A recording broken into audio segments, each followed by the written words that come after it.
Pemirsa, Presiden Jokowi menjenguk cendekiawan Muslim MH Ainun Najib atau dikenal sebagai Cak Nun yang tengah terbaring sakit di Rumah Sakit Umum Pusat Dr. Sarjito, Yogyakarta.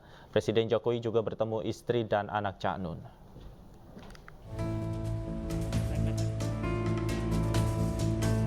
Presiden Jokowi menjenguk Cak Nun di ruang ICU Rumah Sakit Umum Pusat Dr. Sarjito pada Minggu siang. Jokowi datang ditemani Menteri Sekretariat Negara Pratikno. Selama 15 menit, Presiden Jokowi bertemu dengan istri Cak Nun, Novia Kolopaking, serta anak Cak Nun, Sabrang Mo Damar Panuluh. Memang betul hari ini Pak Jokowi sekitar 10 menit yang lalu melakukan kunjungan ke Rumah Sakit Dr. Sarjito dalam kapasitasnya menjenguk Pak MH Ainun Najib di RSUD Dr. Sarjito ini. Selama berapa lama tadi Pak Jokowi? Kunjungan beliau sekitar 15 menitan.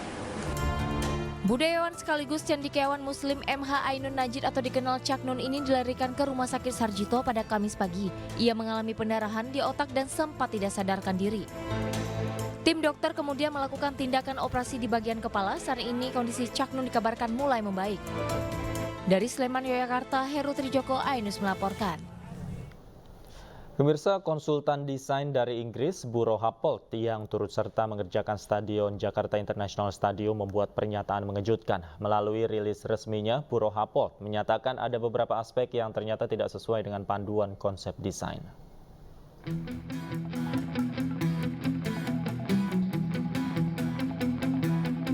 Konsultan desain yang bermarkas di Inggris, Buro Happold, memberikan pernyataan mengejutkan mengenai desain proyek Jakarta International Stadium JIS. Buro Happold yang merupakan konsultan berbagai stadion terkemuka dunia, sebelumnya menyertakan Stadion JIS sebagai salah satu bagian dari proyek yang dikerjakan. Nama Stadion JIS berjejer bersama stadion lain seperti Stadion Olimpiade London, Mercedes-Platz, Education City Stadium, dan lain-lain. Namun dalam rilis terbaru, Buro Happold tidak menyertakan lagi Stadion JIS bagian dari proyek yang dikerjakan. Dalam pernyataannya, Buro Happold menyebut bahwa hasil tinjauan perusahaan mengidentifikasi beberapa aspek yang ternyata tidak sesuai dengan panduan konsep desain orisinal dari Buro Happold. Temuan ini telah disampaikan oleh Buro Happold dalam surat terpisah.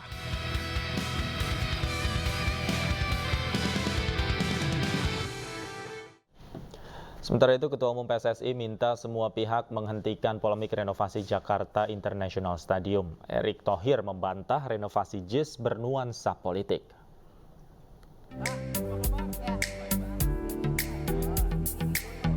PSSI, Menteri PUPR, PJ Gubernur DKI Jakarta dan dinas terkait meninjau Jakarta International Stadium. Tinjauan ini dilakukan untuk melihat kesiapan stadion jelang perhelatan Piala Dunia U17 2023 yang digelar bulan November mendatang. Beberapa hal di stadion ini mendapat perhatian dan evaluasi, di antaranya rumput stadion yang dinilai tidak sesuai dengan standar FIFA yang nanti akan diganti seluruhnya. Namun sejumlah pihak menilai inspeksi yang dilakukan pemerintah ke JIS dianggap sangat berlebihan. Perdebatan pun muncul di media sosial. Sebagian pihak menyebut renovasi infrastruktur JIS sangat syarat muatan politis ketimbang fakta yang sebenarnya. Tidak hanya itu, muncul isu terkait renovasi JIS yang mencapai 5 triliun rupiah. Ketua Umum PSSI Erick Thohir mengaku bingung dan membantah informasi yang ramai beredar di media sosial itu.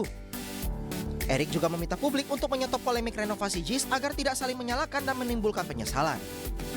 Saya sangat terganggu ketika stadion JIS itu dibangun dengan angka 4,5 sampai 5 triliun. Mau direnovasi 5 triliun. Ini pembohongan publik yang luar biasa. Ini kita jangan terjebak hal-hal yang terus-menerus seperti ini gitu. Kita ini datang ke sana bukan mempolitisasi aset yang ingin diperbaikin. Itu bukan hanya JIS, ada 22 stadium yang akan diperbaiki. Perbaikan JIS ini sebagai upaya untuk memperbaiki sejumlah stadion di Indonesia sebagai langkah setelah FIFA secara resmi menunjuk Indonesia sebagai tuan rumah Piala Dunia U17 yang rencananya akan digelar pada November hingga Desember 2023. Gempur DBD kembali dilakukan Partai Perindo di Kampung Nelayan, Bandengan, Kendal, Jawa Tengah untuk menekan penyebaran dan perkembangan nyamuk demam berdarah. Tidak hanya gempur DBD, Partai Perindo melalui para bacaleknya juga berkomitmen hadir untuk memperjuangkan hak-hak perempuan dan juga anak.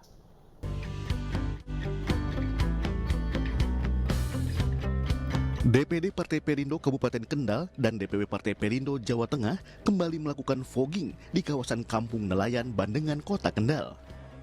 Penyemprotan ini dilakukan dalam program Gempur DBD yang diinisiasi Wakil Ketua Umum DPP Partai Perindo Syafril Nasution yang juga Bacalek DPR RI Dapil Jawa Tengah 1. Gempur DBD dilakukan agar penyebaran nyamuk di permukiman nelayan bisa berkurang sehingga demam berdarah bisa diantisipasi. Fogging itu sangat dibutuhkan karena apa? Karena itu untuk cycle pertama itu jelas membunuh nyamuk dewasa. Nah, untuk yang kedua ini nyamuk yang masih mau terbang itu harus kita musnahkan sekalian. Sementara di Jakarta, aktris Vena Melinda dengan jejak rekamnya sebagai anggota DPR RI periode 2009 hingga 2018 memantapkan hati kembali duduk di kursi legislatif bersama Partai Perindo. Vena berkomitmen akan memberi ruang pada perempuan agar berani bersuara atas apa yang mereka alami. Kasus KDRT di Indonesia ini banyak, tapi yang berani speak up itu nggak banyak. Nah, saya ingin memulai dengan satu gerakan nasional. Salah satunya dengan saya berani speak up, saya ingin membuat perempuan Indonesia tuh nggak terbelenggu dengan ketakutan. Melalui Partai Perindo yang mendukung penuh baca pres PDIP Ganjar Pranowo dalam Pilpres 2024, Vena juga akan memperjuangkan hak-hak perempuan di tanah air. Tim Liputan iNews melaporkan. Bea Cukai Makassar melayangkan panggilan kepada jemaah haji yang viral pamer perhiasan senilai ratusan juta rupiah. Kami segera kembali, tetaplah di iNews Sore.